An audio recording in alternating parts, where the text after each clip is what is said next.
வணக்கம் நண்பர்களே.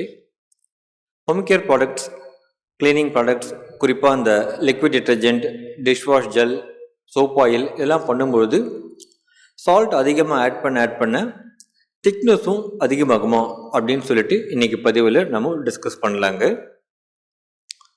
குறிப்பிட்ட அளவு சால்ட் வரைக்கும் நீங்கள் சால்ட் ஆட் பண்ண திக்னஸும் அதிகமாகும். குறிப்பிட்ட அளவு சால்ட் ரீச் ஆன பிறகு திக்னஸ் அதிகபட்சமாக இருக்கும், மேக்ஸிமமாக இருக்கும். அந்த குறிப்பிட்ட அளவு சால்ட்டை தாண்டி அதிகமாக சால்ட் ஆட் பண்ணால் திக்னஸ் அதிகமாகாது, திக்னஸ் குறையும். அது மட்டும் இல்லாமல் கிளாரிட்டி போயிடும். இன்னும் நீங்கள் சால்ட் எக்ஸ்ட்ரா ஆட் பண்ணிங்கன்னா லேயர் செப்பரேஷன், பேஸ் செப்பரேஷன் எல்லாமே நடக்கலாம். இன்னும் அதிகபட்சமாக இந்த கம்ப்ளீட் மீடியமே கொலாப்ஸ் ஆகலாம்.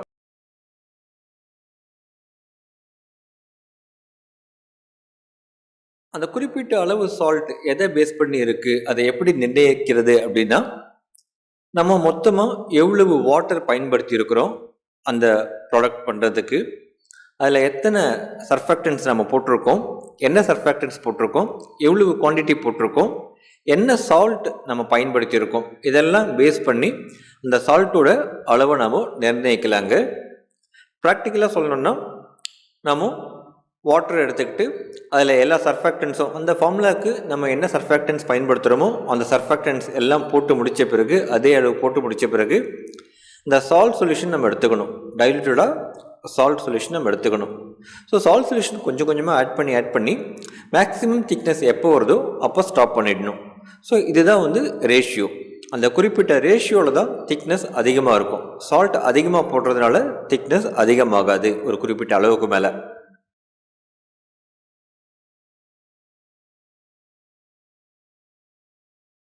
அதிகமாக திக்னஸ் வரணும் அப்படின்னா அதிகமான மெட்டீரியல் பயன்படுத்தணுன்ற அவசியம் கிடையாதுங்க. நாம் பயன்படுத்துகிற மெட்டீரியல்ஸ் கரெக்டான ரேஷியோவில் இருந்தால் அந்த மெட்டீரியலுக்குரிய அதிகபட்ச திக்னஸ் நம்மளுக்கு கிடைக்கும். அதாவது எவ்வளவு வாட்டர் எடுத்துருக்கிறோம், எவ்வளவு சர்ஃபேக்டன்ஸ் எடுத்திருக்கோம், அது மேட்ச் பண்ணுற மாதிரி சால்ட் நம்ம போட்டோம்னா அந்த ரேஷியோ கரெக்டாக இருந்தால் அந்த மெட்டீரியலுக்குரிய திக்னஸ் நம்மளுக்கு கிடைக்கும், அதிகபட்சமான திக்னஸ் நம்மளுக்கு கிடைக்கும். இப்போ நிறைய பேர் பார்த்திங்கன்னா சீப்பாக லிக்விட் டிட்டர்ஜென்ட், டிஷ்வாஷ் ஜெல்லாம் கொடுப்பாங்க. பார்க்க ஜெல் மாதிரி திக்காக இருக்கும், விலை ரொம்ப குறைவாக இருக்கும். ஸோ அவங்க அதிகமாக மெட்டீரியல்ஸ் பயன்படுத்துகிறாங்கன்னு அர்த்தம் கிடையாது. அவங்க அந்த ரேஷியோ கரெக்டாக மெயின்டைன் பண்ணுறாங்கன்னு தான் அர்த்தம்.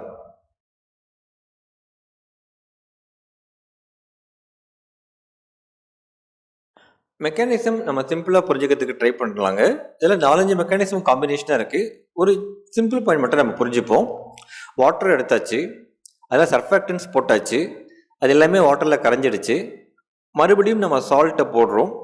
சால்ட்டுங்கிறதே நியூட்ரலாக இருக்கும். ஒரு பாசிட்டிவ் சார்ஜும் ஒரு நெகட்டிவ் சார்ஜும் சேர்ந்து இருக்கும்.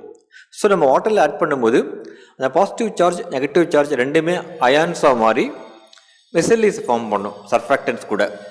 ஸோ அந்த சர்ஃபேக்டன்ஸ் சால்ட்டோட அயான் ஃபார்ம் பண்ணுற வெசல்லீஸோட கான்சன்ட்ரேஷன் தான் நம்ம திக்னஸ்ன்னு சொல்கிறோம். வெறும் சால்ட் மட்டும் கிடையாது.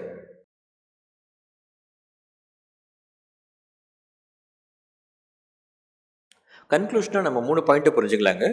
முதல் பாயிண்ட் சால்ட் அதிகமாக ஆட் பண்ண திக்னஸ் அதிகமாகாது, குறிப்பிட்ட அளவு வரைக்கும் தான் அது உண்மை. செகண்ட் பாயிண்ட், ரொம்ப திக்காக நம்மளுக்கு வேணும்னு நினச்சோம்னா அதிகமாக மெட்டீரியல்ஸ் பயன்படுத்தணுன்ற அவசியம் கிடையாது. தேர்ட் பாயிண்ட், திக்னஸ்ங்கிறது சால்ட்டை பொறுத்து கிடையாது, அந்த ரேஷியோ பொறுத்து இருக்குது. கரெக்டான ரேஷியோ, அதாவது வாட்டர், சர்ஃபேக்டன்ஸ், நம்ம என்ன சால்ட்டு போட்டிருக்கோம், இந்த ரேஷியோ கரெக்டாக இருந்ததுன்னா அந்த மெட்டீரியலுக்குரிய அதிகபட்ச திக்னஸ் நம்மளுக்கு கிடைக்கும். நன்றி நண்பர்களே. மீண்டும் ஒரு பதிவுடன் உங்களை சந்திக்கிறேன். உங்கள் கருத்துக்கள் மற்றும் ஆலோசனைகள் வரவேற்கப்படுகிறது.